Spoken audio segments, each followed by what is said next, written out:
নমস্কার সবাইকে, আশা করি আপনারা সবাই ভালো আছেন। মহুয়ার নতুন আরেকটি ভিডিওতে আপনাদের জানাই অনেক স্বাগত। এখন ঘড়িতে বাজে ওই 8:30 মতন। ঘড়িটা আমার 10-15 মিনিট মতন ফাস্ট করা থাকে ডোডোর স্কুলের জন্য। অনেক সকালে উঠতে হয়েছে, ডোডো স্কুলে গেছে, আর আজকে বাইরে বেশ অনেক কাজ ছিল, তো সেই সমস্ত কাজ মিটিয়ে চলে এলাম ঘরে। আজকে রুমটাকে খুব ভালোভাবে পরিষ্কার করব, তারপরে বাদবাকি সমস্ত কাজ সারব। সবার প্রথমে বিছানাটা পরিষ্কার করে নিচ্ছি। আর অন্য দিনের তুলনায় আজকে অজয় একটু তাড়াতাড়ি ঘুম থেকে উঠে গেছে, কারণ আজকে আমাদের কাজ রয়েছে ক্যাটারিংয়ের। সেই জন্য যেদিনকে ক্যাটারিংয়ের কাজ থাকে সেদিনকে আমি ঘরটা একটু তাড়াতাড়ি খালি পাই, আমার পক্ষে খুব সুবিধা হয়। তাই আজকে পুরো ঘর ভালোভাবে পরিষ্কার করব। একটা রুম হলে কি হবে জানেন তো, এই একটাই রুম পরিষ্কার করতে আমার অনেকক্ষণ সময় লেগে যায়, কারণ ধুলো তো আছেই, তার সঙ্গে আছে মাকড়সার উপদ্রব। এবেলা ঘর পরিষ্কার করলে ওবেলায় মাকড়সা আবার ঝুল ফেলে দেয়। মাকড়সা তাড়ানোর কোনো ওষুধ যদি জানা থাকতো তাহলে আমার জন্য খুব ভালো হতো। তার সাথে হয়েছে ডোডোর এই পড়ার টেবিলটা। আমি যে সারাদিনে কতবার ধরে গোছাই তার কোনো ঠিক ঠিকানা নেই। যতই আমি এটাকে গুছিয়ে রাখি, ও স্কুল থেকে এসে নানা রকম কাজে এই টেবিলটাকে অগোছালো করতে থাকে, আর এটাকে আমি ততবারই পরিষ্কার করতে থাকি। এখন এই নিচু ক্লাসে পড়ে, এখন এই অবস্থা, যখন উঁচু ক্লাস হবে তখন কি জানি না কি হবে। ওকে আমি সবসময় বোঝাই একটা কথা, নিজের জিনিস সবসময় নিজেকে যত্ন করে গুছিয়ে রাখতে হয়। হ্যাঁ জানি ও একদমই সময় পায় না, পড়াশোনার প্রেশারের সাথে সাথে আদার্স অ্যাক্টিভিটি তো আছেই। আর এই যে ব্যাগটা দেখছো, এটা না স্প্ল্যানেড থেকে কিনেছিলাম ডোডোর ড্রয়িং ক্লাসের জন্য। অ্যাফোর্ডেবল বাজেটের মধ্যে এত ভালো ব্যাগটা হয়েছে যে কি বলবো আপনাদের। খুব ভালো হয়েছে ব্যাগটা, আর খুব ভারীও হয়েছে ব্যাগটা। যাই হোক, এটা জায়গায় রেখে দিই। তারপরে খাটের তলায় ওর যে একটা পড়ার টেবিল আছে, তার মধ্যে দেখছি আবার এই বইগুলো, তো এটাকে নিয়েও জায়গায় রেখে দিলাম। আমার মাথাটা খারাপ হয়ে যায় ওর এই পড়ার টেবিলটাই সারাদিন পরিষ্কার করতে করতে। এই আবার স্কুল থেকে এখন চলে আসবে একটু পরে, আবার এইটাকে নানা রকম ঘাটাঘাটি করে যে কি অবস্থা করবে। আর জানেন তো, কদিন ধরে শরীরটাও ভালো না। গলার ভেতরে, মানে আমাদের জিভের যে পেছন দিকটা থাকে, সেখানটা না দুদিন ধরে ফোলা ফোলা রয়েছে। ভাবছিলাম কি হয়েছে না হয়েছে, টেনশনও হচ্ছিল। পরে জানতে পারলাম টনসিল হয়েছে।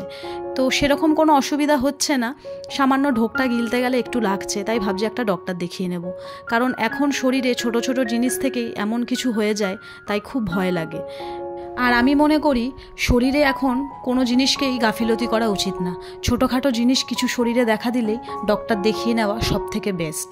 এইদিকে আমার বিছানাটাও পরিষ্কার হয়ে গেছে, এবার কলিন দিয়ে যেগুলো মোছার সেগুলো মুছে পরিষ্কার করে নেব। আর এর ভেতরে না আমার ঠাকুর থাকে।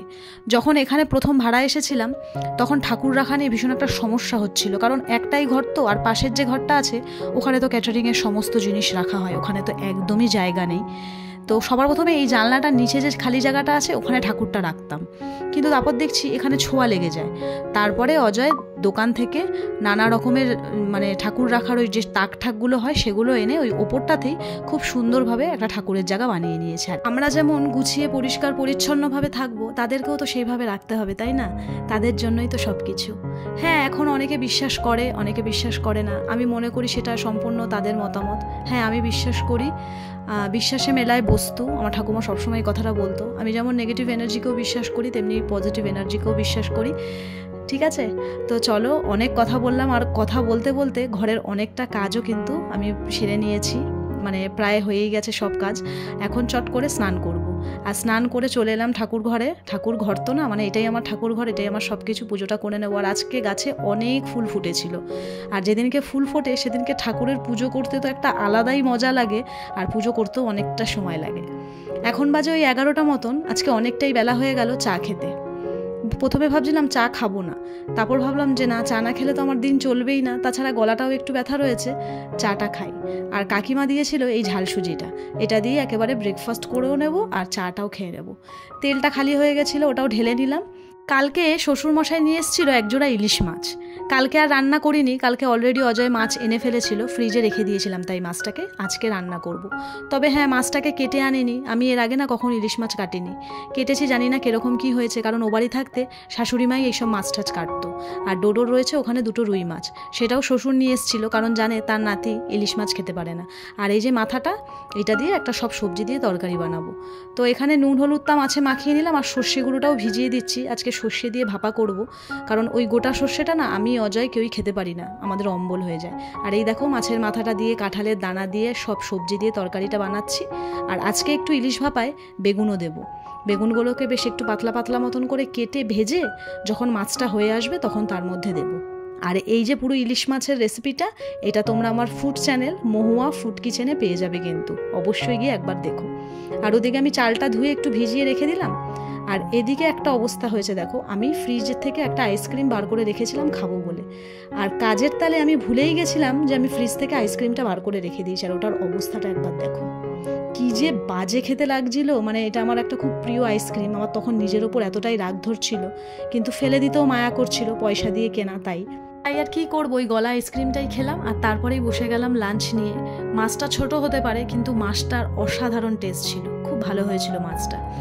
তারপরের আর কি কাজ, এই রান্নার পরে যে কাজগুলো থাকে, বাসন মাজা, রান্নাঘর পরিষ্কার করা। এর আগের একটা ভিডিওতে আমাকে মুগ্ধতা মি 95 বা আমি ভুল পড়লে আমাকে ক্ষমা করো কমেন্ট করেছে যে ভিডিওটা খুব ভালো লাগলো। তো অসংখ্য ধন্যবাদ। এইভাবেই আমার ভিডিও দেখো, ভালো লাগলে কমেন্ট করো, আর না ভালো লাগলেও কমেন্ট করো। তাহলে তো আমি নিজের ভুলগুলো শোধরাতে পারবো যে আমার কোথায় ভুল হচ্ছে, কোথায় খামতি রয়েছে, তাই না? তো চলো এবার রান্নাঘরের কাজ সেরেই একটুখানি বিশ্রাম নেব, গাটাও অবশ্যই ধোবো আর একবার। আর জানো তো, এই গা ধোয়ার চক্করেই কিন্তু আমার এই টনসিলটা ফুলেছে, কারণ মাঝখানে এত গরম পড়াতে এতবার আমি গা ধুয়েছি যে আজকে আমার এই অবস্থা। তারপর কোল্ড ড্রিঙ্কস তো প্রচণ্ড পরিমাণে খেয়েছি। যাই হোক, বিকেলবেলা চলে এসেছি ডোডোকে নিয়ে সুইমিংয়ে, কারণ স্যাটারডে সানডে অজয় আসে না ওর ডান্স ক্লাসের জন্য, ওই দুটো দিন আমাকে ওকে আনতে হয়। আর ডোডো ওই যে সুইমিং করছে, দেখো আমি একটু জুম করে দেখাচ্ছি তোমাদেরকে, ওই যে রেড বোর্ডটা একদম ওই পাশেরটা। তো অনেকটা ইমপ্রুভমেন্ট হয়েছে, প্রথমে তো একটু ভয় পেত, তো এখন ভয়টা অনেকটাই কেটে গেছে। যাই হোক, ওখান থেকে এসে এখন ওকে বানিয়ে দিচ্ছি বনভিটা, আর আমি একটু চা খাবো। খেয়ে পাশের একটা বাড়িতে কালী পুজো আছে, তো সেখানে পুজো দিতে যাব। মানে আজকে পুজো আর কালকে আমাদের ওখানে নিমন্ত্রণ আছে দুপুরে, সেই জন্য। সকাল থেকে শুরু হয় সংসারের যুদ্ধ, কখন যে সকাল থেকে দুপুর, দুপুর থেকে সন্ধে হয়ে যায় কিছুই বোঝা যায় না। তো চলো, আমারও তেমনি আজকের যুদ্ধ শেষ বলতে এখনও রাতের কিছু কাজ বাকি আছে, সেটা শেয়ার করলাম না। আজকের মতন ভিডিওটা এখানেই শেষ করব। যদি ভালো লাগে তাহলে অবশ্যই একটা লাইক করো, কমেন্ট করে জানিও। খুব তাড়াতাড়ি দেখা করব নতুন আরও একটা ভিডিওর সাথে। ততক্ষণের জন্য সবাই সুস্থ থাকবে আর নিজেদের খেয়াল রাখবে। টাটা।